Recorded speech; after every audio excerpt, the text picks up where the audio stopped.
O que é grandeza? É normal que os homens a anseiem. A Bíblia diz que os discípulos de Jesus disputavam entre si para saber quem entre eles era o maior.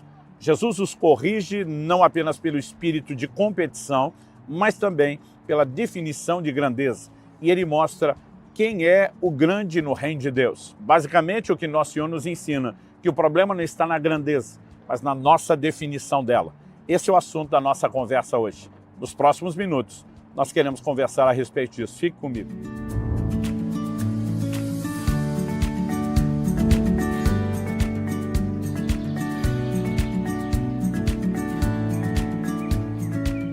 Estou hoje na Califórnia e aqui ao fundo temos a cidade de Sausalito. Estou passando para trazer mais uma palavra ao seu coração. Em Mateus, no capítulo 20, dos versos 20 a 23, nós vemos que Tiago e João, dois dos 12 discípulos de Jesus, acompanhados pela mãe, vêm fazer um pedido inusitado. Eles queriam sentar-se um à direita, outro à esquerda do Senhor Jesus. Ou seja, queriam que ele era o Messias, esperavam que ele se sentaria num trono para reinar e basicamente eles estavam querendo as duas melhores posições de honra. Eu costumo brincar que estavam almejando um ser ministro da Fazenda, o outro do planejamento. A Bíblia diz no verso 24 que quando os outros 10 discípulos ouviram isso, ficaram indignados com os dois irmãos. Por que é que eles ficaram indignados? Porque a verdade é que cada um deles também almejava um lugar de honra, estava ambicionando e disputando aquilo. Esse é o momento onde, a partir do verso 25, Jesus vai ensiná-los. Então Jesus, chamando-os para junto de si, disse: vocês sabem que os governadores dos povos os dominam e que os maiorais exercem autoridade sobre eles, mas entre vocês não será assim. Pelo contrário, quem quiser tornar-se grande entre vocês, que se coloque a serviço de outros, e quem quiser ser o primeiro entre vocês, que seja servo de vocês, tal como o Filho do Homem, que não veio para ser servido, mas para servir e dar a sua vida em resgate por muitos. O Senhor Jesus não condena o anseio pela grandeza, mas ele mostra que há uma percepção de grandeza equivocada que nos leva numa linha de cobiça igualmente errada. E ao corrigir os seus discípulos, Jesus estava, na verdade, oferecendo instrução e correção a cada um de nós. Porque a verdade é que partilhamos de uma mesma natureza, de inclinações muito próximas e similares, e é muito importante que a gente compreenda o ensino do Senhor Jesus. Então, a primeira coisa que eu e você podemos reconhecer aqui é que Jesus começa falando da mentalidade do mundo.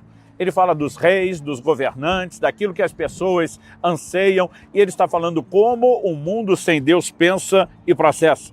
As pessoas querem sentir-se superiores às outras. Em Mateus 20, 25, a frase de Jesus foi: os governadores dos povos os dominam, exercem controle, os maiorais exercem autoridade sobre eles. E costumo dizer que todos, em níveis diferentes, de alguma forma, anseiam esse lugar de grandeza, de reconhecimento, de projeção em relação às pessoas. É por isso que Filipenses 2, 21 nos mostra, quando Paulo está elogiando um dos seus discípulos, o compara com o comportamento da maioria, diz: todos os outros buscam os seus próprios interesses. Então, a menos que alguém se deixe ser mudado por Deus, a inclinação é que ele haja simplesmente como a maioria das pessoas agem.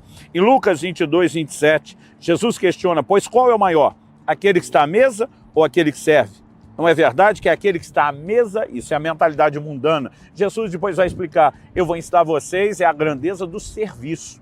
Mas há uma forma de pensar no mundo, o anseio pela grandeza, e qual é a definição. Agora, embora o ser humano seja essas pessoas 2000 anos atrás, comparados com o nosso comportamento hoje, carreguem algo semelhante, nós podemos dizer que a tendência é que as coisas apenas piorem. Em 2 Timóteo, no capítulo 3, do verso 1 ao 5, a Bíblia diz que nos últimos tempos sobrevirão tempos difíceis, e a Bíblia fala de como seria o comportamento dos homens. Eles seriam egoístas, sem afeição natural, inimigos do bem, tendo forma de piedade, mas negando o poder dela. Bom, nós podemos e devemos mudar a mentalidade mundana quando nos convertemos. Aliás, isso é requerido de nós.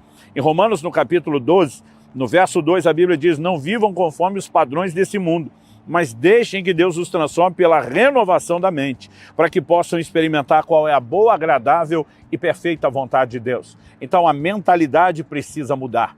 Nós precisamos deixar a mentalidade do mundo e absorver os valores do reino, uma nova mentalidade, uma nova forma de pensar. Quando Jesus diz em Mateus 20, verso 26, entre vós não será assim, o que Jesus está dizendo, a forma que rege a maneira de pensar do mundo não será a de vocês. Por quê? Porque somos regidos por outros princípios, por outros valores. E Nosso Senhor enfatiza que a verdadeira grandeza não está em ser servido, mas em servir. Em Mateus 20, nos versos 26 e 27, diz, quem quiser tornar-se grande entre vocês, que se coloque a serviço dos outros. E quem quiser ser o primeiro entre vocês, que seja servo de vocês. Como eu e você devemos olhar para a orientação do Senhor Jesus, né? Como devemos interagir com as pessoas, buscando apenas uma forma de ser servido, de nos projetar em relação a elas, né? De atribuir e agregar a nós um valor maior enquanto diminuímos outros, não. Nós olhamos para a Escritura em Filipenses 2, 3 e 4, diz, não façam nada por interesse pessoal ou por vaidade, mas por humildade, cada um considerando os outros superiores a si mesmo, não tendo em vista somente os seus próprios interesses, mas também o dos outros. A Bíblia não manda você se considerar inferior, mas manda você promover e valorizar os outros, considerando-os superiores.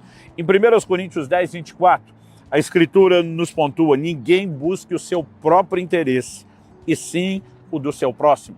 Então, o Senhor Jesus não apenas aponta que a grandeza está no serviço, mas qual a maneira como nós devemos interagir com as pessoas, vendo nelas pessoas que estão numa posição distinta, de honra, de superioridade e a quem devemos servir. Mas quando falamos de serviço, qual é necessariamente a essência, a natureza do serviço? A Bíblia faz distinção entre aquilo que é espiritual. 1 de Pedro, capítulo 4, versos 10 e 11, diz, sirvam uns aos outros, cada um conforme o dom que recebeu, como encarregados de administrar bem a multiforme graça de Deus. Se alguém fala, fale de acordo com os oráculos de Deus. Se alguém serve, façam na força que Deus lhe dá, para que em todas as coisas Deus seja glorificado por meio de Jesus Cristo, a quem pertence a glória e o domínio para todos sempre. Amém. Aqui o servir uns aos outros é, em essência, baseado no dom que cada um recebeu, da manifestação da graça de Deus. Então, há um aspecto espiritual. Quando usamos nossos dons, né, para abençoar, para edificar, para promover o crescimento pessoal das pessoas, para que Deus seja glorificado. Mas nós vemos na Bíblia um serviço que também é natural. Desde Atos, capítulo 6, quando vemos os apóstolos preocupados em que as viúvas não deixassem de ser servidas na distribuição do alimento, como também quando Paulo, em Romanos 15, versos 25 e 26, diz, agora estou partida para Jerusalém a serviço dos santos. Qual era a natureza do serviço? E diz, porque a Macedônia e a Caia resolveram levantar uma coleta em benefício dos pobres dentre os santos que vivem em Jerusalém. Aqui era uma mobilização de recursos financeiros, algo que nós poderíamos classificar como um serviço natural, que não dependia necessariamente de uma inspiração sobrenatural, como os dons do Espírito Santo. Mas não importa o nível de serviço, a Bíblia mostra são aspectos, facetas de uma mesma coisa que promove aquilo que no reino de Deus é chamado de grandeza, a grandeza do serviço.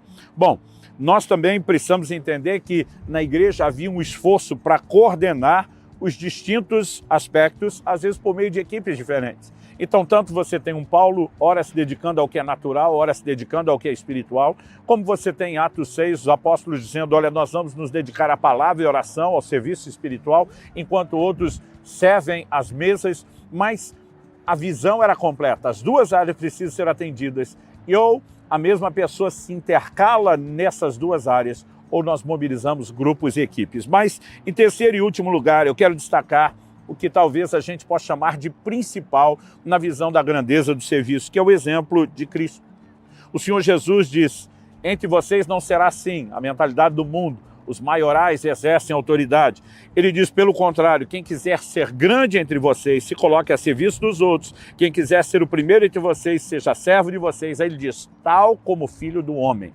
Ou seja, Jesus está dizendo, o padrão está refletido no meu comportamento, tal como filho do homem, que não veio para ser servido, mas para servir e dar a sua vida por resgate de muitos. Cristo se posiciona como modelo de serviço.